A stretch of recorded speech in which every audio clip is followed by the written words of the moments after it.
Do you know that 5.25 trillions of plastic are in the ocean? And out of this 5.25 trillions, 270,000 tons float on the surface and 4 billion plastic microfibers per square kilometer litter in the deep sea. So yes, plastic is a problem, and plastic is the problem. A problem that is turning the world upside down. As per WWF, 130 kilograms is the amount of plastic being used per person in Australia. And that's not the main problem. The main problem is that 12% of this amount is only being recycled. So, what are we doing? Is there a solution, or there is no alternative for plastic? Yes, there is. And even though that we understand that companies in Australia don't have a proper alternative, and therefore we can find plastic everywhere. For example, straws, cutlery, and cups. However, 90% of Australians would like to favor sustainability, as conducted by HP Australia and Planet Arc. And 88% of customers ask companies to help them reduce waste and make a difference, which has been conducted by Forbes. So how are we, as Big going to help the world to get rid of major part of single-use plastic? So our answer to the problem is easy. Our answer is to pick big and to eat differently. And how are we going to do so? By switching from plastic to edible cutlery. And yes, edible cutlery is sustainable. And yes, we will be doing extra work to become more sustainable towards the environment. So we are working on 3 certificates, as you can see. We will start by ISO 14001, which is a standard related to environmental management that exists to help organizations minimize how their operation negatively affects the environment. Therefore, they will have, as Big, we will have to continually improve this process. Then we will as well collaborate with compostable AS4736, which means that our product is decomposed in less than 2 months, which is the case with Big. Last but not least, we will follow up on a certificate called ISO 28000, which means that the supply chain of Big is sustainable. Big has 4 core values: embracing sustainability, customization, only the best, and 100% vegan. All the products are based around these core values, and we're going to be producing a large range of products ranging from basic, nutrition, flavored, colored, and customized products. We're going to be making forks, spoons, plates, cups, bowls, and straws. And here are our beautiful products. All these products are made from wheat, rice, sorghum, and millets, absolutely preservative-free. And they're going to have a shelf life of more than 2 years and can be decomposed in 4 to 5 days if disposed. We're going to have a wide range of flavors ranging from cinnamon, garlic, cardamom, ginger, a beautiful mix of Indian and Chinese spices like cloves, fennel, black and white pepper. Further, we have Italian and Mexican herbs and a traditional blend of tea and coffee spices. Our edible cutlery is also rich in nutrition. You can see here from the nutrition table that it is rich in iron, proteins, fiber, and calcium, and adding millets and sorghum further increases micronutrients. We're also going to make a nutritious cutlery from spinach. Spinach is extremely rich in potassium and magnesium and is going to increase the nutrient content of our edible cutlery. And this is going to be very good for all the children and adults. This is a whole range of our customized and colored cutlery.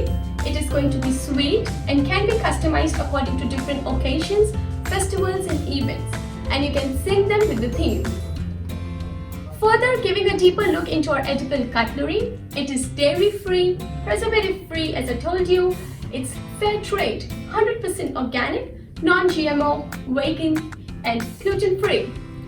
Now we're going to talk about our business model. Business model. So we'll be starting our business as B2B business model. So our initial customers will be the big businesses, and once creating the strong market, our future strategy will be to open our own retail stores where we can supply the edible cutlery products directly to the customers. So these are our target customers. So our business customers will not include the big retail stores for now, for example Woolworths, Coles, but we'll be targeting those places and businesses where the plastic cutlery is mostly used to provide food to the customers. For example, big events, cinemas, schools, offices, airlines catering, food courts, hospitals, and the restaurants and the cafe takeaway. So we did the analysis, and the survey is currently still going on. We did the analysis for the plastic cutlery usage, and the result for our survey now shows that the high proportion of people is using plastic in the food services outlets the most, followed by the restaurants and the cafes. Also in the airlines catering and other places, there are people which are using plastic right now. So this is the brief of our business plan. So we'll be producing our edible products in Maharashtra, that is a state in India, and our target market will be Australia. So our target customers will be the Australian big businesses. So this is the very big question, why the production area is Maharashtra. So it is one of the top producing state for its main ingredients like wheat, sorghum, rice which are using. All the spices flavors are largely produced in Maharashtra or nearby states, that is Karnataka and Gujarat. Third is Maharashtra is the leading state in India for exports. The fourth one is it is the cost-effective state in terms of the labor. The supplier power in Maharashtra is very, very low, and there is a easy availability of transportation. So hence Maharashtra is helping us to produce our products in the very cost-effective way. So let's talk about cost now. So we did the analysis for all the ingredients usage per day, the quantity production, the labor cost, and other direct costs for the production and the quantity produced per day. So after doing all the analysis, we came to these figures. So if you focus on the spoons or knives or forks, our basic cost would be the 6.6 cents, and if we add flavor, nutrition on it and the colors in it, it's gonna increase. So focusing on straws, we are only producing colors and customized straws.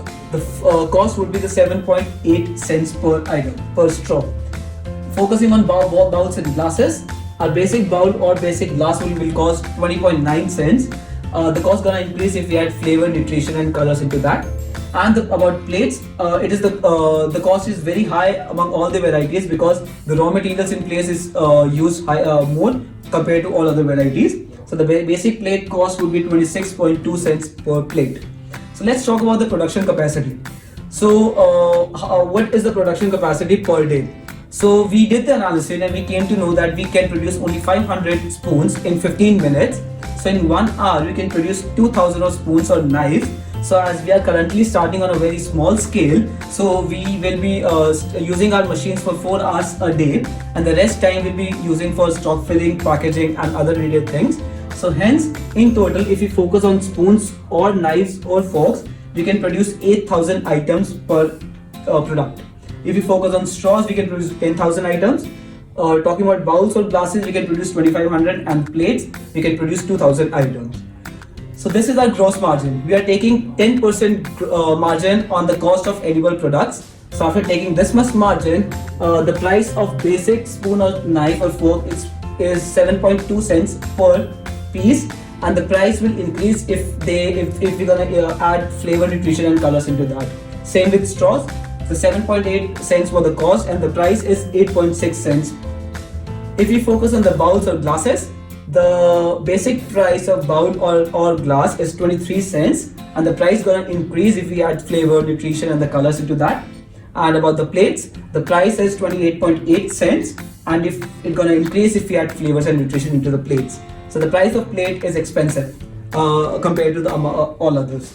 So this was some part of my business model. So next Bishop will continue on this and will tell you some of the marketing strategies we are going to use. So for our marketing plan, we have come up with different marketing strategies. The first one is video marketing. Video marketing has become the most powerful way to reach the audience. It will allow us to quickly transfer the demand of the customer as well. The use of video marketing will help us to pitch the product to our target audience, and with the help of video marketing, we'll be able to share our brand story to them as well. Similarly, we're going for social media marketing as well. Social media marketing. In today's tech-savvy world, social media presence is important for any businesses. It doesn't matter if you are the owner of a small retail shop or the head of a big multinational company. The internet, especially social media, plays an important role in your business marketing strategy. It will allow us to have a real-time conversation with our target audience. With the help of social media platform, we can connect with the audience to build our brand value and increase the sales and drive website traffic as well. In social media marketing, we are mainly focusing on Instagram and LinkedIn because our business model is a B2B business and our target audience are mainly from food service outlets, airline industry, restaurants, and cafe. The other one is the event marketing. In event marketing, as per the report posted by EY, business events generate a strong visitor yield, giving the highly daily expenditure for participants. For event marketing, we will be focusing on different events such as seminars, fairs and exhibitions, conference, sporting events held in Australia. The reason behind doing so is most of these events are sponsored by the big corporate houses, airline companies, food service outlets, so that we can reach our target audience with the help of such events.